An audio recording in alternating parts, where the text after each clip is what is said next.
Hamid qui vient d'arriver dans le studio, notre éditorialiste qui est là. Bonsoir. Ça va Hamid? Ça va bien? Merci, très bien. Très bien, voilà, Hamid qui est là pour le débat. Et ben c'est parti, un petit jingle. Il y a Stéphane Larue qui va revenir, vous inquiétez pas. Il est là, il est juste pris un petit peu l'air. C'est comme ça et c'est parti pour les sondages de la semaine. Les sondages des chroniqueurs. Venez vous exprimer en toute liberté au Zedric Show sur Armada. Et oui, et puis en plus en présence au téléphone de Mohamed, j'espère que je le dis bien, Lakila, notre député des Bouches-du-Rhône. Comment vous allez Mohamed? Bien, très bien. Ça va très bien. Écoute, je suis actuellement sur Aix-en-Provence. Et voilà, vous êtes sur le moment, voilà, Aix-en-Provence, il fait beau là-bas, tout va bien? Il va pleuvoir cette nuit, mais demain matin, on aura un soleil magnifique. Bon bah très bien en tout cas. Donc on va faire la première question avec vous monsieur le député et après on fera la deuxième aussi. Puis si vous aussi les auditeurs vous voulez débattre, n'hésitez pas à envoyer votre numéro de téléphone sur la page Facebook Zedric Show ou Instagram Zedric Show en tout cas. Donc voilà, il y a Marine Poupette, il y aura Lionel aussi pour le débat, Hamid aussi qui est là et puis il y aura Stéphane Larue qui va arriver à un moment ou un autre. Alors la première question, ce troisième confinement a-t-il réellement une utile selon vous? Alors d'ailleurs, monsieur le député, est-ce que pour vous, déjà non à 89% et 11% de oui sur Twitter, et sur Instagram, c'était aussi à peu près le même résultat. Selon vous, monsieur le député, est-ce que ce confinement est utile? Personne n'a envie de revivre le même confinement que nous avons eu l'année dernière à peu près à la même date. Mais il y a cette troisième vague, je vous rappelle les chiffres aujourd'hui, c'est 41 869 cas. Mmh. Si on regarde ce qui se passe notamment dans votre région, Île-de-France, en Réa, on est à 124% d'occupation des lits. Donc il faut surtout penser aux professionnels de la santé qui sont à bout, surtout à eux. Alors, la seule solution, et je pense que le gouvernement fait tout pour qu'il n'y ait pas un confinement généralisé. Donc, il y a des restrictions, il y a certaines régions qui sont plus touchées que d'autres, mais on fera tout. Et à mon avis, il faut tout faire pour qu'on ne soit pas tous confinés comme on l'a connu l'année dernière au premier confinement. Donc, parce qu'il faut que les enfants aillent à l'école, il faut que les gens continuent à travailler, il faut sauver des entreprises, il faut sauver des emplois et il faut surtout vacciner beaucoup de gens. Voilà, donc le vaccin est là, on monte, on monte en quantité, donc les gens se font vacciner de plus en plus.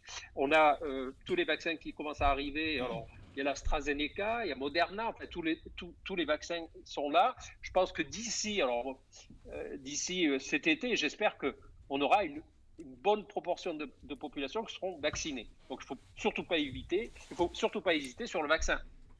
Et comme je vous l'ai dit tout à l'heure, je vous vois dans le studio sans masque. Oui. C'est pas vous qui prenez le risque. Vous prenez le risque d'amener effectivement ce virus dans vos familles.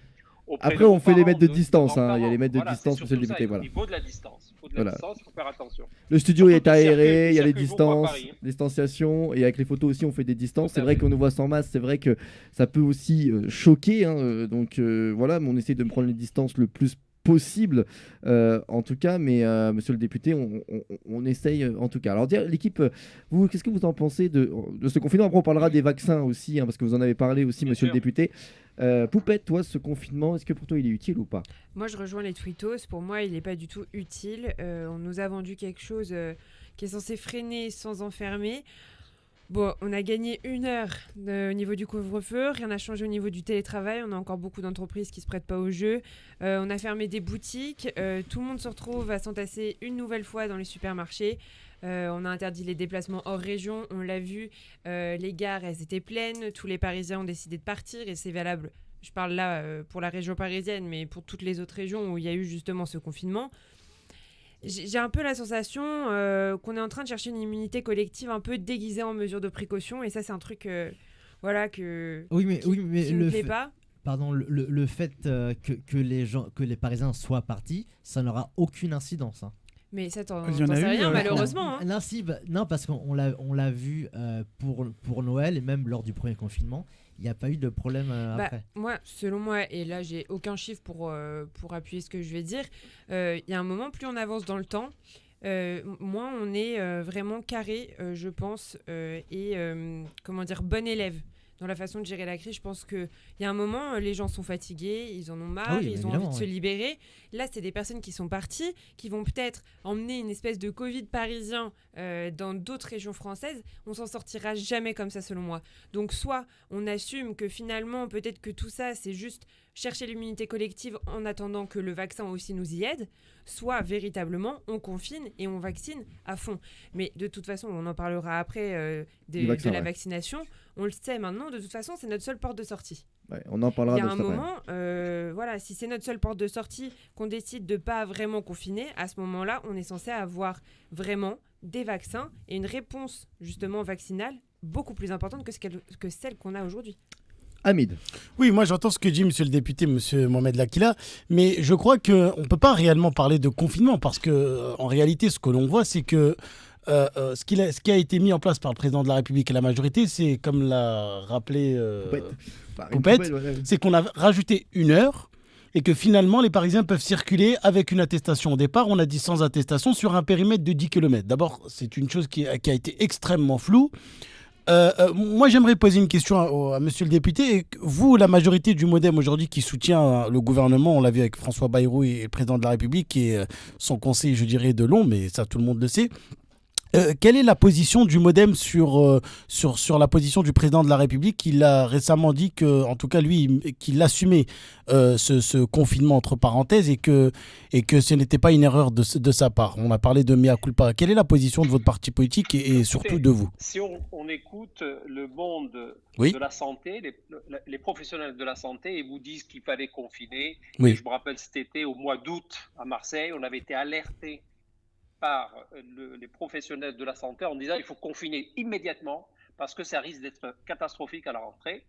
Le politique, il est là aussi pour prendre des décisions et il doit tenir compte de plusieurs paramètres. Il y a la santé, bien évidemment, il y a le nombre de lits, il y a le nombre de morts. Je vous rappelle quand même qu'on n'est pas loin des 100 000 morts en France.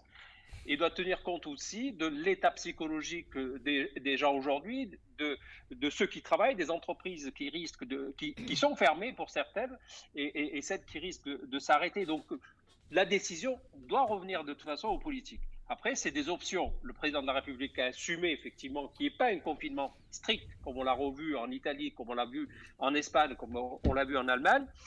Il faut assumer une décision à l'escalier. Aujourd'hui, je pense que c'était la bonne décision parce qu'on arrive à gérer sans qu'on arrête le pays comme on l'a fait l'année dernière, à peu près à la même période. Donc aujourd'hui, est-ce que c'est parce que le gouvernement ne peut pas se permettre? On passe sur le fil du rasoir. On est limite à 100% d'occupation. Monsieur le député. Les réanimations. Mais quand je vois Paris, effectivement, 124%, et qu'on est obligé de déplacer des malades ailleurs, il faut surtout appeler à la responsabilité des Français. C'est surtout la responsabilité des Français. On n'aurait pas besoin de confiner, il suffit juste d'expliquer le nombre de morts, on les a aujourd'hui, le nombre de malades, voilà. Mais est-ce que le gouvernement n'avait pas finalement de choix? On a toujours le choix, le gouvernement a toujours le choix, et ils ne sont pas forcément d'accord. Le président de la République a assumé cette décision, probablement contre l'avis même du ministre de la Santé, qui lui n'a qu'un seul objectif, c'est la santé des Français, c'est de sauver des vies. Poupette. Mais on doit tenir compte aussi d'autres paramètres. Il y a quand même 300 morts par jour. Hein. Alors attends, après Poupette, Stéphane Larue. Vas-y Poupette, oui. Monsieur le député, vous dites que cette décision, ça a été la bonne. Moi j'aimerais que vous reveniez un petit peu sur véritablement les mesures qui ont été prises. Ça n'a presque rien changé à la situation à laquelle on était avec un simple couvre-feu. J'ai du mal à imaginer que de si petites mesures qui peut-être même auront des conséquences pires lorsqu'on voit les déplacements hors région, soit vraiment la solution pour changer le nombre de morts, le nombre de personnes en hospitalisation. Écoutez, moi je vous dis, pensez au monde médical. J'ai été dans les hôpitaux, j'ai vu les infirmiers, j'ai vu les infirmières, j'ai vu le monde de la santé qui sont exténués. Donc, il faut quand même qu'on soit un petit peu responsable. Bien sûr. Moi, quand je peux éviter de me déplacer, j'évite de me déplacer. Je travaille beaucoup en télétravail. On fait des réunions par Zoom. On fait des radios, vous voyez, à distance. Donc, c'est aussi la responsabilité de chacun. Il n'y aurait même pas besoin de décision de confinement ou pas. du moment où on sait que le virus circule, nous n'avons pas suffisamment de vaccins aujourd'hui. Donc, il faut attendre je dirais, la majorité d'entre nous soit vaccinée. Et encore faut-il accepter, bien évidemment, le vaccin.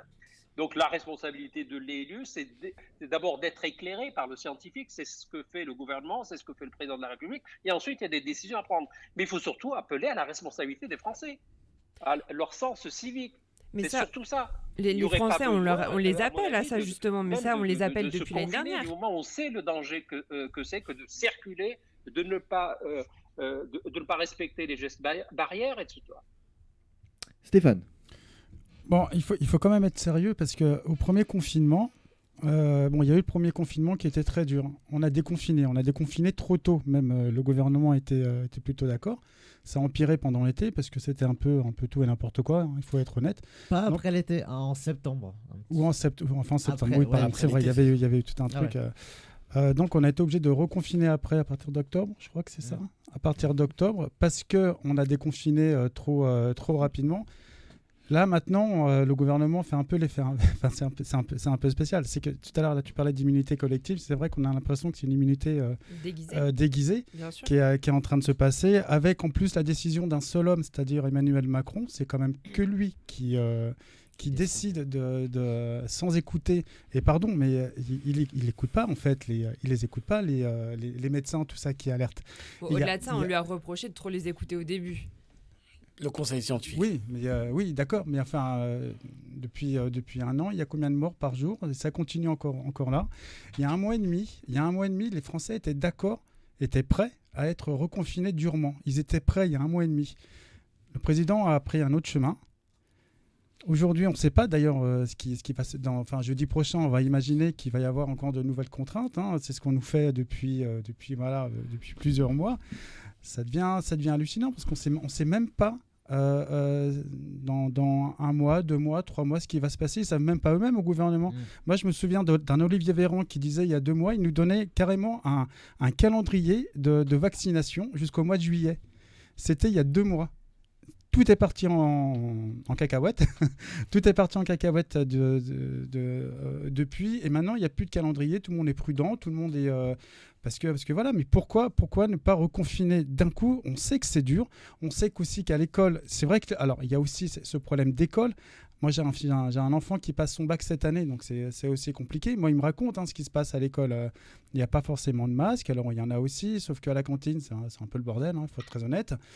Ça peut être compliqué aussi pour l'école. Je peux comprendre que M. Blanquer, le ministre de l'Éducation nationale, veuille lui aussi préserver notre jeunesse française, en tout cas pour l'avenir.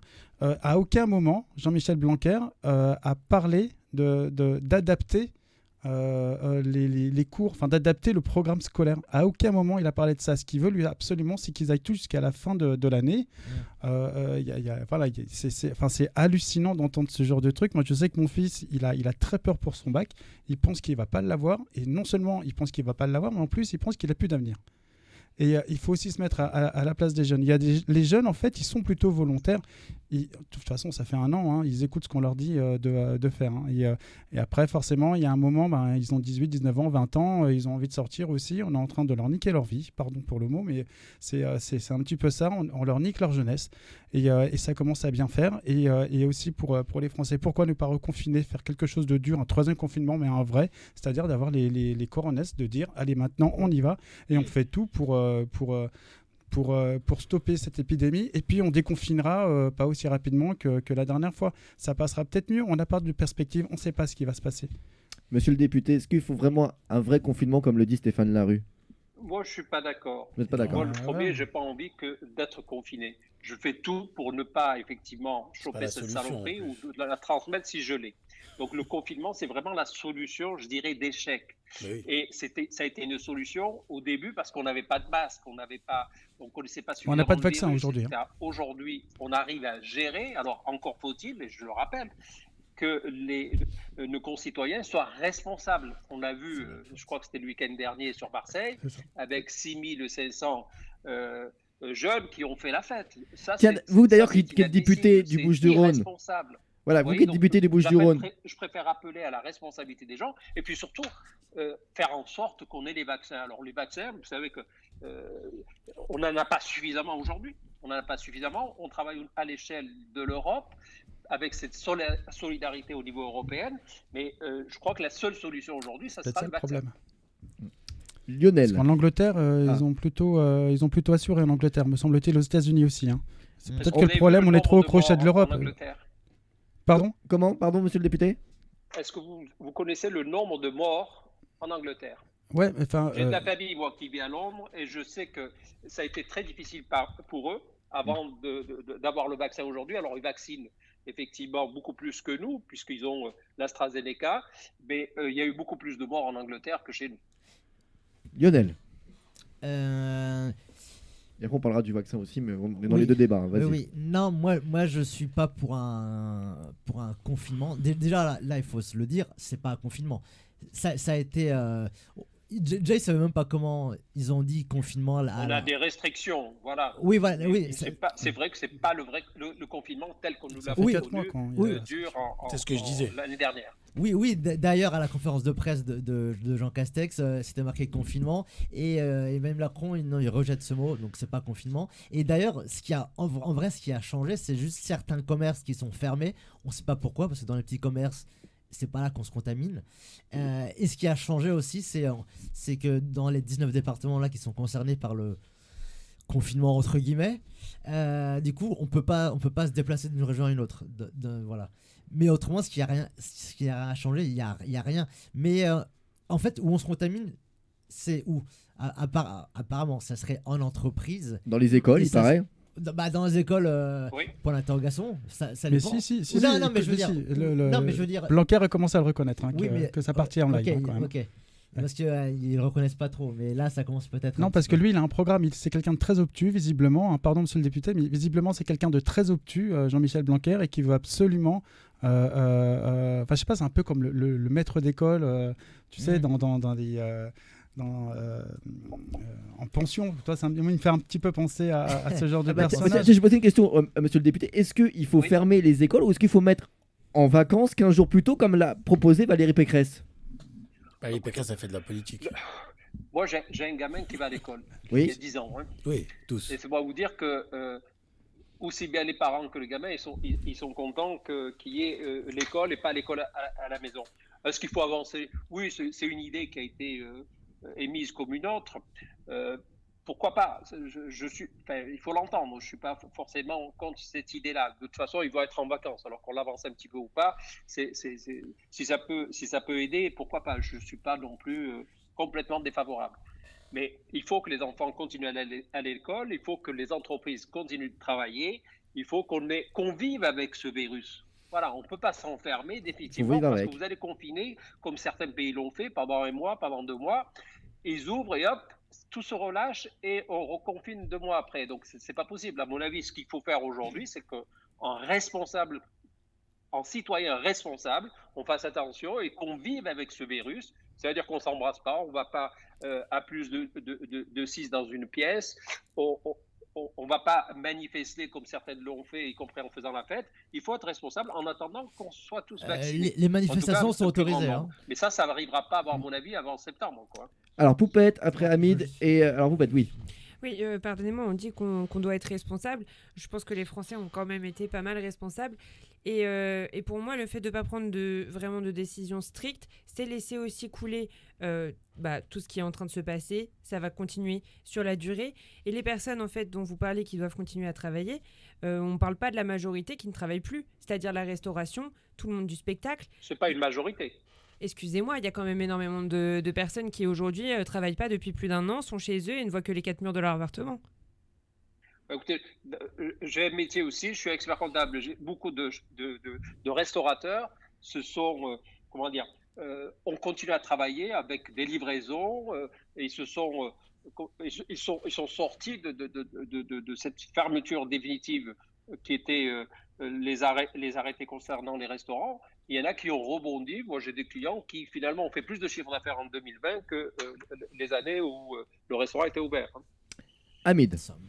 Oui, monsieur le député, la vraie question, c'est la capacité à vacciner les gens. En réalité, elle se pose au niveau européen. Même si je ne veux pas parler... Ça, c'est la vraie question aujourd'hui, Voilà. c'est le vaccin. Je vous rappelle tout simplement que au début, moi, j'avais posé la question à quelques chercheurs on en se disant, rejoint. est-ce qu'on va trouver un vaccin? On m'a dit il faut entre 10 à 15 ans pour trouver un vaccin. Et c'est la première fois de l'histoire qu'on arrive à trouver un vaccin en moins d'un an. C'est la première fois.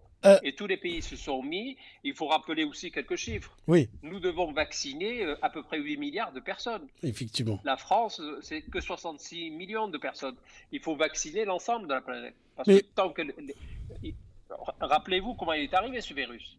Mais monsieur le député, vous avez... D'après ce qu'on dit, de la Chine. Et d'ailleurs, les premiers confinés, ça a été dans ma circonscription sur Aix-en-Provence. On avait reçu les premiers Français qui étaient en quarantaine et ça s'est passé dans ma circonscription. Donc ce virus, il circule à l'échelle planétaire. Il y a 8 milliards de personnes à peu près à vacciner. Il va falloir vacciner un maximum. Alors pour ça, au niveau européen, ça a été négocié effectivement pour 450 millions de personnes. C'est une solidarité. C'est pas chaque pays pour soi. Ça n'a pas été la bagarre, en tout cas au niveau de l'Europe. Aujourd'hui, les vaccins arrivent. Petit à petit, il faudra attendre effectivement petit à petit, que oui, tous les c'est un peu vaccins le problème. soient validés par les autorités sanitaires. Et on pense à Moderna, on pense au vaccin russe, le vaccin chinois aussi, etc. Donc tous ces vaccins, quand ils vont être sur le marché européen, quand ils seront tous autorisés, eh bien, ça ira un peu mieux. C'est pour ça qu'il faut un peu de temps. Et je pense qu'on y arrivera. Et puis, il faut être optimiste. Monsieur le député, vous avez balayé d'un revers de main ce qu'a dit ma consoeur. Vous savez très bien que le gouvernement n'a pas effectivement très bien géré la crise sur la question des masques, avec la porte-parole Sibeth qui a dit que ça n'avait pas porté un masque. Je ne vais pas vous faire tout le déroulé, toute l'historique du gouvernement, sans parler de la question du confinement, notamment aussi de la crise des Gilets jaunes. Donc il y a vraiment une contestation sociale et économique. La question des restaurateurs aussi, on voit très bien qu'aujourd'hui la restauration souffre, l'hôtellerie. 1 million de... Attendez, juste laissez-moi terminer. Plus d'1 million de chômeurs aujourd'hui, une augmentation chez la jeunesse. La loi de finances 4 fois dans l'année pour aider. Il n'y a pas un seul pays qui a donné autant d'aide, qui a soutenu autant d'emplois, autant d'entreprises que la France. Ça, on est d'accord. Je rencontre des chefs d'entreprise. Mais justement, c'est que les restaurateurs ne veulent pas être... Regardez ce qui se passe en Espagne, ce qui se passe aux États-Unis ou en Angleterre. Donc en France, les entreprises sont aidées. Les chômeurs, parce qu'il y a beaucoup de chômage, ils sont aidés également. Il y a des aides de tous les côtés. Il y a eu des aides effectivement avec un plan de relance européen.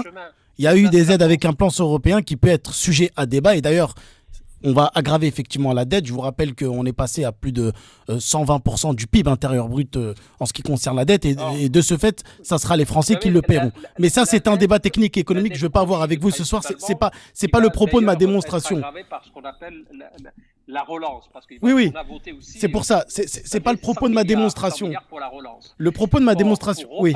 Pour faire repartir un pays, j'ai du mal avec vous. Investir davantage et l'investissement, on ne le fait pas comme ça, on le fait avec l'endettement. Donc ça, c'est comme, je dirais, le bon et le mauvais cholestérol. Le bon cholestérol, c'est-à-dire le bon endettement, c'est celui qui permet aux entreprises d'investir, un pays d'investir dans les énergies renouvelables. Encore faut-il avoir un plan de relance qui soit crédible et comptable vis-à-vis des Français. Mais vous avez balayé d'un revers de main ce qu'a dit ma consoeur. Ce matin, j'étais avec le ministre Bruno Le Maire sur place, à côté de chez moi, à Fos. Oui. Et il a apporté à cette entreprise, ArcelorMittal, 15 millions pour de l'investissement, en complément bien évidemment de leur propre financement, pour moderniser l'outil de production avec moins de carbone, etc. Donc l'investissement est là. Il y a 100 milliards qui sont investis cette année dans les entreprises. J'entends ce que vous dites, mais... fonctionnement, mais vraiment pour de l'investissement. Mais j'entends ce que vous dites, mais aujourd'hui, vous ne pouvez pas dire qu'aujourd'hui, on a, depuis mars 2020, on a supprimé 800 lits d'hôpitaux. On était à 2000, on est passé à 1400. Article du Canard enchaîné. Je ne vais pas vous tout faire. Aujourd'hui, il y a la réforme du chômage qui est sous les tiroirs. Il y a la réforme, il y a la réforme des retraites que le gouvernement souhaite mettre en place. On n'a pas suffisamment de médecins, on n'a pas suffisamment d'infirmiers. Donc voilà. Ce qui a été fait, notamment au niveau des médecins, c'est le numerus clausus. Donc, on a supprimé le numerus clausus pour qu'il y ait plus de médecins. Sauf que pour avoir plus de médecins, il faut pratiquement 8 ans, voire plus. Monsieur le député, avec tout mon respect, vous avez balayé d'un revers de main ce qu'a dit ma consoeur, mais s'il vous plaît, on peut finir une phrase. Mais vous avez balayé d'un revers de main ce qu'a dit ma consoeur, mais vous savez très bien, vous parlez de médecins, d'infirmières, je veux rebondir. Aujourd'hui, vous savez très bien que sous les tiroirs aussi, le ministre de la Santé souhaite aujourd'hui créer une nouvelle profession qui soit entre l'intermédiaire entre à la fois les médecins et les infirmières. Et donc les médecins peut-être seront en grève. Moi, je suis très bien renseigné, j'étais à l'Assemblée nationale ce matin, donc je peux vous dire que même les députés de la majorité sont pas très contents. Même d'ailleurs, votre discours à vous est minoritaire au sein du MoDem. Il y a des députés au sein du MoDem qui critiquent en tout cas les politiques d'austérité du gouvernement et les choix économiques qui ont été définis par le président de la République. Moi, je pense qu'aujourd'hui, monsieur le député, il va falloir sérieusement faire un bilan comptable. Ce gouvernement a eu des échecs, et des échecs constants sur la vaccination. Vous ne pouvez pas dire que ça a été un échec sur la question des masques, sur la question aujourd'hui de la révolte sociale et de la contestation sociale et économique. Vous savez très bien, aujourd'hui, il y a une jeunesse qui est désespérée, qui ne peut même pas trouver un stage. Là aussi, je ne parle même pas aujourd'hui, en tout cas, des répercussions psychologiques que cette jeunesse-là. Je veux bien entendre, vous avez dressé un tableau assez gentil avec le gouvernement, mais il y a des réalités que vous ne pouvez pas dénier. Donc, c'est pas un tableau gentil, vous savez, je suis quelqu'un de libre et quand il faut dire les choses... vous êtes membre de la... Donc, je vois ce que nous avons voté. Jamais dans l'histoire de la France, on a eu des budgets aussi importants que ça, et à l'échelle de l'Europe, parce que l'Europe y est pour quelque chose. Donc aujourd'hui, nos entreprises sont aidées. Les emplois sont sauvés. Et avec l'investissement... Ça va durer combien de temps ? Ça va durer combien de temps d'aider dans les énergies renouvelables, dans les outils de production, c'est des emplois de demain. Et là, aujourd'hui, je soutiens effectivement cette politique-là qui consiste... D'abord, je vous rappelle juste quelques chiffres. Avant cette crise sanitaire, le chômage diminuait, il y avait beaucoup plus de croissance. Oui, mais là n'est pas la question. Et l'endettement reculait. Stéphane Larue avait une question. Réagit d'une façon très forte, et il le faut, et je soutiens effectivement cette politique qui consiste à sauver des entreprises parce qu'on sauve aussi des emplois. Stéphane Larue avait une question. Ça peut durer, on peut tenir combien de temps comme ça ? Aider les entreprises, aider les gens, aider les chômeurs, aider tout le monde, les commerces. Combien de temps on peut... Combien de temps ça va durer en fait Combien de temps on peut tenir financièrement en France et en Europe, puisque vous êtes pro-Europe. Là, on est à l'échelle de l'Europe. On fait tourner la planche à billets. La France a une bonne cotation au niveau, je dirais, de son économie. Aujourd'hui, on fait confiance à la France. Quand la France, aujourd'hui, emprunte sur les marchés, aussi bien européens qu'ailleurs, on lui fait confiance parce qu'elle a une signature et une crédibilité. En plus, avec aujourd'hui la politique d'investissement et la politique économique qui est mise en place en France, c'est la confiance. Et c'est la confiance, je dirais, de tous les investisseurs. Et c'est comme ça qu'on s'en sortira. C'est pas en allant 2 ans, 3 ans. critiquer telle ou telle petite politique, etc. C'est quelque chose qui se fait sur le long terme. Et Oui, moi, je à plaide long terme. même, c'est même pas le rebond, c'est la reconstruction. Parce Oui, mais à quel prix, monsieur le député ? Vous savez bien que cette dette, elle ne pourra jamais être remboursée. À quel prix ? On peut annuler des dettes. Il y a des dettes qui J'étais peuvent à être Poste, annulées. je voyais un petit peu nos entreprises par rapport à la concurrence internationale. La concurrence, elle vient de Chine, elle vient de Turquie, elle vient des États-Unis. Et nos entreprises, elles ont besoin d'être performantes. Et pour qu'elles soient performantes, il faut qu'elles soient modernisées. Et pour cela, il faut les aider. Poupette et après Lionel. Et après on passera à la deuxième question. Non, moi je préférais qu'on ressente parce que là on partait quand même du 3e confinement. Réellement, où est-ce qu'on en est dans la gestion de la crise actuelle ? Est-ce que aussi le fait qu'aujourd'hui on ne puisse pas vacciner à grande échelle comme ça a pu être le cas dans d'autres pays, c'est pas dû aussi à un échec de l'Europe ? On a eu du mal entre ceux qui avaient une politique peut-être un petit peu plus... Nationale. Voilà, merci. Plus nationale qu'européenne. On s'est rendu compte que tout le monde n'avait pas les mêmes priorités. Et que nous, on s'attache quand même à ce modèle qui est l'Europe, peut-être tout à notre honneur, mais est-ce que ça ne nous a pas joué des tours au final et que c'est pour ça qu'on se retrouve sans vaccin aujourd'hui ? Écoutez, moi, je suis plutôt un humaniste, c'est-à-dire que pour moi, sauver une vie, qu'elle soit française, allemande ou chinoise, c'est une vie. Et pour ça que je parle des 8 milliards d'êtres humains sur Terre qu'il faut sauver. Donc, il faut qu'il y ait une répartition juste, une répartition à l'échelle planétaire des vaccins. Je suis d'accord avec vous, mais vous êtes tout à fait d'accord avec moi pour le fait que ça s'est passé vraiment à des échelles nationales. Donc, il y a une solidarité au niveau des pays européens, et tant mieux qu'il y ait des vaccins aussi bien pour les Italiens que pour les Grecs pour les Espagnols, même ceux qui n'avaient peut-être pas les moyens et de négocier des prix et d'avoir des quantités suffisantes. Lionel, pour finir sur ce débat, et après on passera au deuxième. Lionel. Ah oui, donc sur le troisième confinement, l'utilité, en fait, comme je disais, on se contamine dans les entreprises, on se contamine à la maison, et en fait, le gouvernement ne peut pas agir sur ces deux endroits. Parce qu'en entreprise, il ne peut pas obliger le télétravail, il peut les inciter.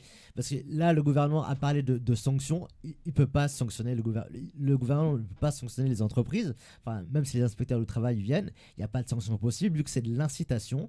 Le gouvernement n'interagit pas dans le fonctionnement en entreprise et à la maison. À la maison, personne ne peut venir contrôler, et heureusement, personne ne peut venir contrôler ce qu'on fait à la maison. Donc en fait, on se contamine le plus en entreprise et à la maison, et dans les écoles aussi apparemment. Et en entreprise et à la maison, on ne peut rien faire. Enfin, je veux dire, le gouvernement n'a pas la main dessus. Donc tout ce qui se fait autour, en fait, c'est de l'agitation, c'est pour rien. Non, c'est de l'incitation, vous avez raison. On ne peut pas mettre un inspecteur du travail dans chaque entreprise, on ne peut pas mettre un policier derrière chaque citoyen. Moi-même, j'ai mes propres cabinets d'experts comptables avec du personnel. Eh bien, le personnel, quand il peut, il travaille à distance. Je dis bien quand il peut, mais on a besoin de temps en temps de se réunir. Au niveau des députés à l'Assemblée nationale, on fait beaucoup de commissions uniquement à distance. Et de temps en temps, on est quelques-uns dans une pièce avec fenêtre ouverte, etc. Donc, il y a besoin de ce contact humain, il faut le comprendre aussi. Dans les entreprises, on me le dit, mes collaborateurs, quand je leur dis, vous pouvez rester chez vous, ben non, mais on a besoin de sortir aussi de chez nous. Puis, il y a des gens qui peuvent travailler effectivement à distance parce qu'ils ont un jardin, ils sont les pieds peut-être dans l'eau, mais il y en a d'autres, quand ils sont dans un appartement fermé dans des grandes villes, c'est pas possible. Ils ont besoin aussi de ce contact humain. On va passer à la deuxième question et je vais vous la poser à vous, monsieur le député, au début, puis après l'équipe va aussi réagir comme on a fait à la première question. Et on aura un auditeur aussi, c'est Marc qui va téléphoner juste après quand je vais lui donner le feu vert. Comme ça, on sera en conférence avec lui et il vous posera aussi une question aussi. Et si vous aussi vous nous appelez, n'hésitez pas à envoyer votre numéro de téléphone sur la page Facebook Zedric Show. Êtes-vous inquiet concernant l'utilisation du vaccin AstraZeneca? On le rappelle que Emmanuel Macron l'avait enlevé après Angela Merkel, quand elle avait enlevé en Allemagne, la présidente Angela Merkel. Et donc, est-ce que vous êtes inquiet du vaccin AstraZeneca ou pas du tout? Est-ce qu'il faut vraiment faut faire vacciner avec ce vaccin et coûte que coûte? Moi, je vais vous faire une confidence. J'ai déjà eu la première piqûre d'AstraZeneca. Voilà. Donc, je n'ai pas été malade. Voilà, j'ai eu pas du tout. J'ai mon propre collaborateur qui a été vacciné avec avec AstraZeneca. Il a été malade pendant 1 journée et demie avec de la fièvre. Mon propre médecin aussi. Donc, il y a des effets secondaires, effectivement. Mais ça, c'est le propre de chaque vaccin. Quand on se vaccine contre la grippe, parfois, on a un peu de fièvre. Moi, je fais confiance avant tout, je dirais, aux professionnels de la santé. Et quand un vaccin est autorisé à l'échelle de l'Europe, à l'échelle de la France, et pourtant, on reproche beaucoup, je dirais, à notre système de santé d'être trop prudent. Sur les autorisations, et on met du temps pour donner une autorisation. Donc quand on sait qu'aujourd'hui les vaccins en France, qui sont obligatoires d'abord, quand on a un gamin, et moi j'en ai, c'est 11 vaccins qui sont obligatoires aujourd'hui pour aller à l'école. Si vous n'êtes pas vacciné, vous ne pouvez pas fréquenter l'école. Les vaccins sauvent des vies. Et j'ai juste 2 chiffres à vous communiquer, et ça a été donné par les scientifiques. Ils ont dit que si on vaccinait tout le monde en France, il y a des effets secondaires et ils ont estimé entre 400 et 500 morts. Le nombre de décès suite à un vaccin. Et si on ne vaccine personne, c'est plus de 300 000 morts. Donc les chiffres, il y a une différence entre personne et tout le monde. Là, le vaccin, il sauve. Après, vous avez toujours, vous ne pouvez pas l'éviter, des complotistes. Moi, je vais dans les collèges souvent pour discuter avec les gamins. Quand je leur pose la question, est-ce que vous êtes pour le vaccin? Ils sont quasiment majoritairement contre.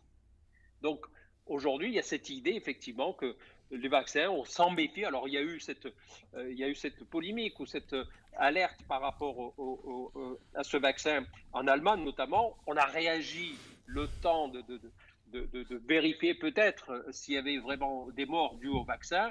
Et puis, finalement, tout le monde tout le monde aujourd'hui s'accorde à dire que l'AstraZeneca, c'est un vaccin comme les autres qui a été testé. Le Premier ministre lui-même est venu et il a été vacciné avec l'AstraZeneca. Je pense qu'aujourd'hui, la seule solution que nous avons, mais à l'échelle planétaire, je le redis encore, c'est le vaccin. On ne peut pas vacciner que les Français. Poupette. C'est pas possible. Ou alors, il faut fermer les frontières et on ne sort plus de France. Ou alors que les Européens et on ne sort plus de l'Europe. Or, la population... On l'a fait pour le confinement. À l'échelle planétaire. Et la seule solution pour moi, c'est d'ici la fin de l'année, sortir avec une population vaccinée. Poupette.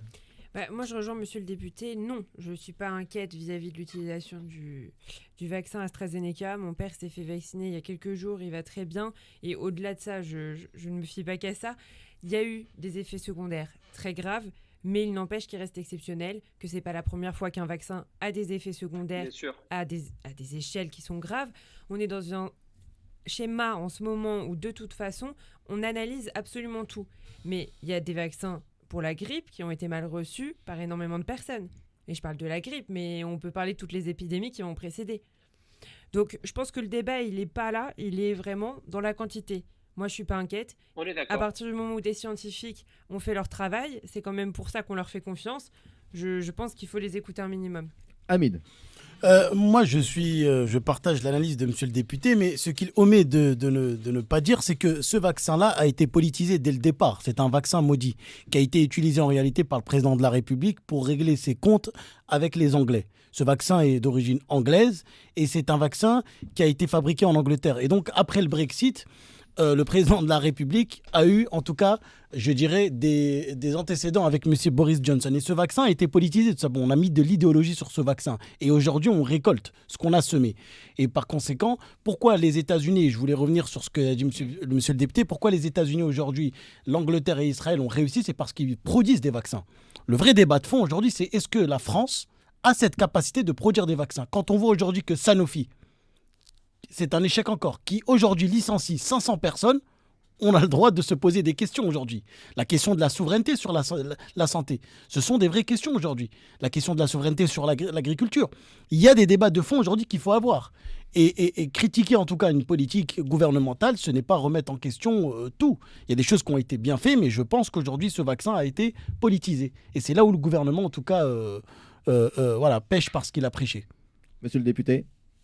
Vous savez, d'abord, quand on parle vaccin, on parle de vaccin au niveau de l'Europe. Vous savez que le commissaire européen Thierry Breton, c'est lui qui est chargé, qui est devenu monsieur vaccin au niveau de l'Europe. Donc, beaucoup d'usines ouvrent aujourd'hui en Europe.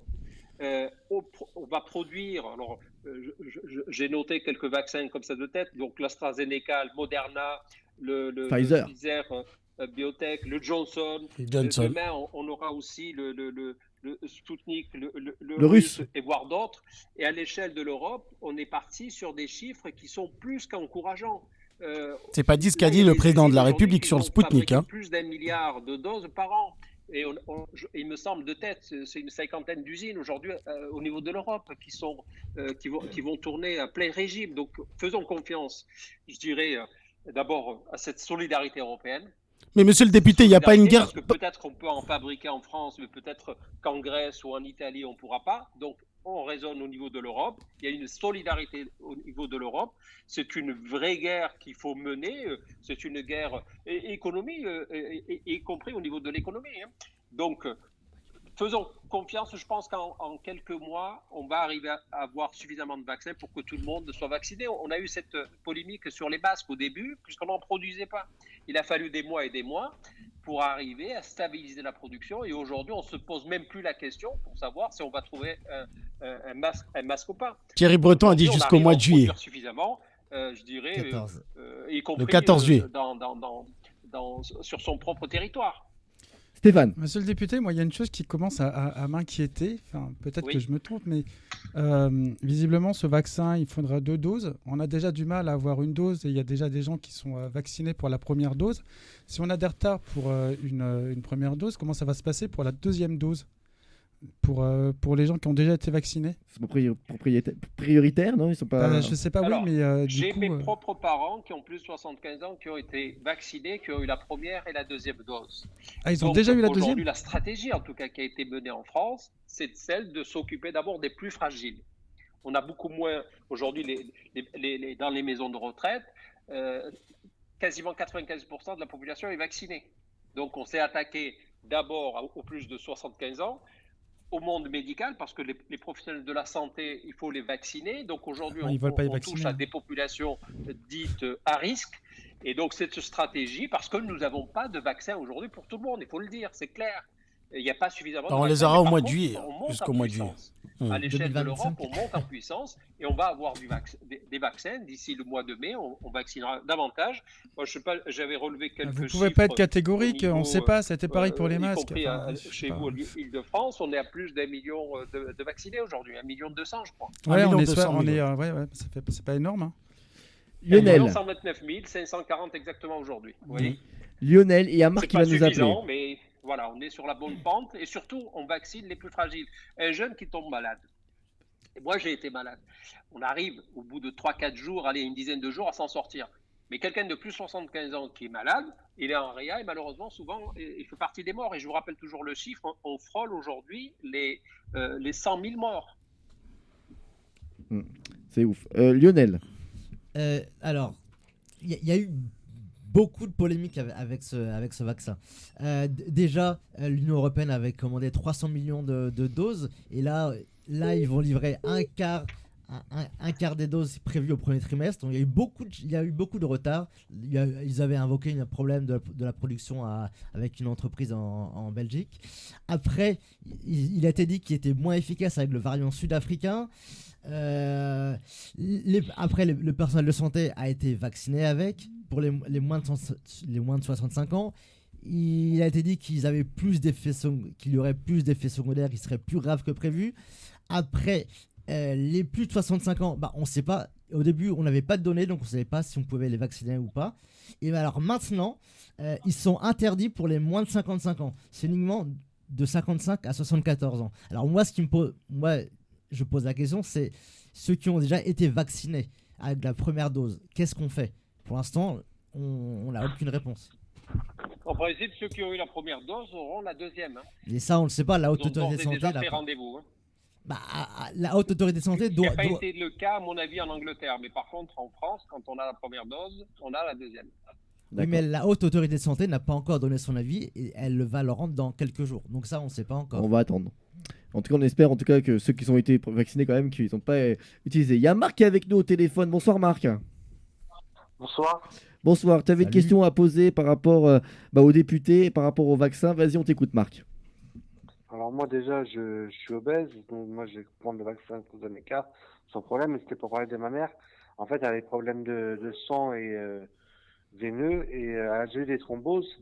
Et je voudrais savoir, est-ce que c'est conseillé dans ce cas-là de prendre le vaccin AstraZeneca? Alors ça serait plus un médecin qui pourrait te conseiller. Oui. Je pense pas à monsieur le député, mais Non, je ne suis pas médecin. il n'est pas médecin, mais c'est plus un médecin qui pourrait t'orienter là-dessus. En tout cas, après, c'est vrai que si le médecin lui conseille de faire le vaccin, faut qu'elle le fasse. S'il lui conseille pas, d'attendre un peu et de voir aussi comment ça évolue. Tout simplement. Par contre, monsieur le député, moi j'avais une question à vous poser. Il y a le maire de Cannes qui a fait grosse polémique ces dernières 24 heures.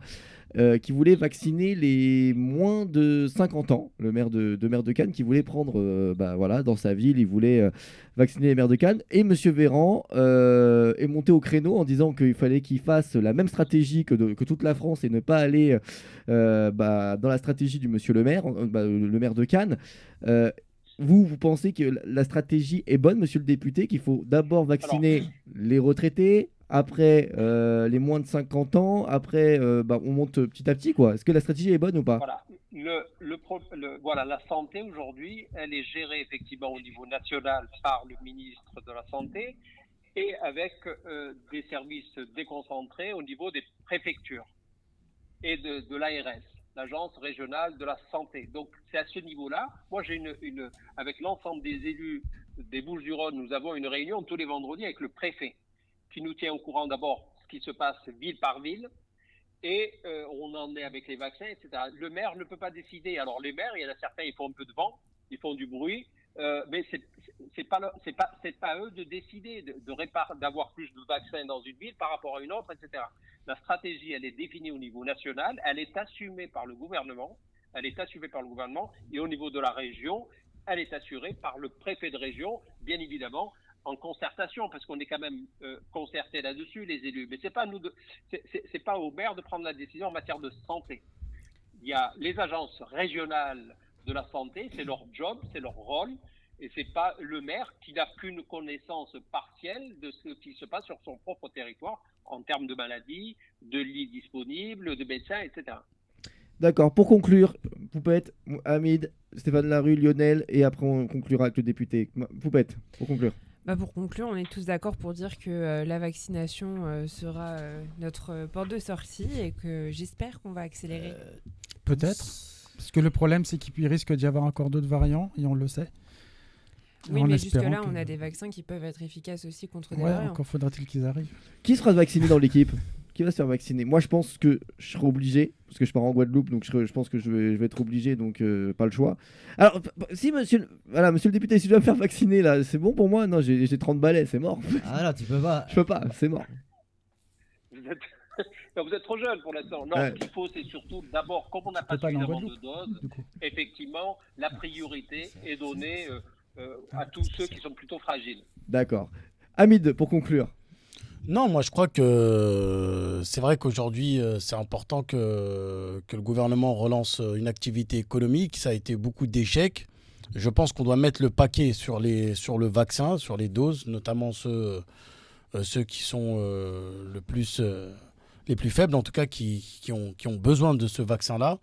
Et je crois qu'aujourd'hui, il va falloir aussi essayer d'avoir plus de concertation avec les élus locaux et de faire vivre la démocratie participative parce que tout vient d'en haut aujourd'hui. Il y a une contestation sociale et démocratique dans ce pays.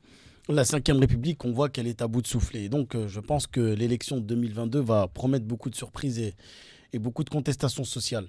Et je pense qu'on a essayé juste de mettre un peu de pommade pour essayer de recouvrir les plaies, mais on n'a pas réellement, en tout cas, soigner les causes et les causes profondes. On a juste aujourd'hui essayé de soigner les conséquences. Et ça, je crois que ça va aussi, ça va être un grand enjeu pour 2022. Stéphane. Alors, je vais rejoindre un petit peu ce que tu as dit. Il faut juste peut-être pas oublier que Emmanuel Macron, notre président de la République, nous sommes ses employeurs, en fait. Et ça serait bien qu'il écoute un petit peu aussi les Français. Pourquoi pas ? On va encore parler d'un référendum. Je sais pas, mais en tout cas... Ça devient compliqué parce qu'on a l'impression que toutes les décisions sont prises par un seul homme et c'est vraiment ce qui est à mon sens dérangeant, quoi. Et il l'assume en plus, donc il contrôle plus de 60 millions de personnes, voilà. Mais qu'il écoute un petit peu les gens. Sujets, hein. Ouais.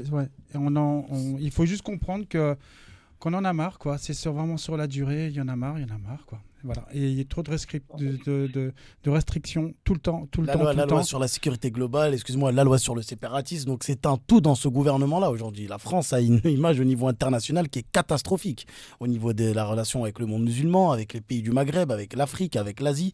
Et là, c'est vraiment... Je pense que voilà, il va falloir vraiment que ce gouvernement prenne conscience en tout cas. Lionel, pour conclure. Est-ce que je suis inquiet concernant l'AstraZeneca ? J'étais déjà inquiet sur les vaccins parce que moi, personnellement, je ne me ferais pas vacciner. Quoi qu'il arrive. À quoi qu'il arrive, pourquoi ? Non, mais oui. Okay, non, mais c'est un choix. C'est. Tu n'iras pas en Guadeloupe. Ça va, il y va pas. Non, mais là, c'est différent. Pour les voyages, c'est différent. Mais là, je parle pour rester en France. Quel est l'intérêt ? Il n'y a pas d'intérêt. Tu viendras pas sur Aix, voilà. Donc tu pourras aller qu'à Marseille. Tu restes chez toi. Tu pourras aller qu'à Marseille. Tu pourras aller qu'à Marseille. Non mais si si les personnes qui sont à risque sont vaccinées, les autres n'ont pas besoin d'être vaccinés. Donc, et du coup, et par contre, et aussi, il y a aussi des traitements, je connais pas, mais il y a aussi des traitements qu'il faudrait qu'on parle. Il y en a pas assez. Enfin, on en parle pas assez, je trouve. Études. Et aussi, j'ai vu, je pense, je sais pas si c'est vrai, mais j'ai entendu que du coup que les vaccins, comment dire, soient dans le bien commun, que les brevets soient dans le bien commun, et la France a voté non. Oui, mais c'est pour ça La France a parlé des 8 milliards de personnes Oui. à vacciner dans le monde. Mais la France a voté non, du coup. Donc, En tout cas, Mohamed Lakila, merci d'avoir été avec nous. à vous. Merci beaucoup. Merci d'avoir Merci, été avec merci. nous. Franchement, ça fait plaisir en tout cas que vous nous répondez à J'aime notre. beaucoup votre radio, elle est assez sympa. Et merci en tout cas. Et puis j'espère qu'un jour vous viendrez dans le studio débattre avec nous. Je viendrai avec plaisir. Retrouvez le Zedric Show. Zedric Show, tous les vendredis de 21h15 à minuit 15 sur Armada.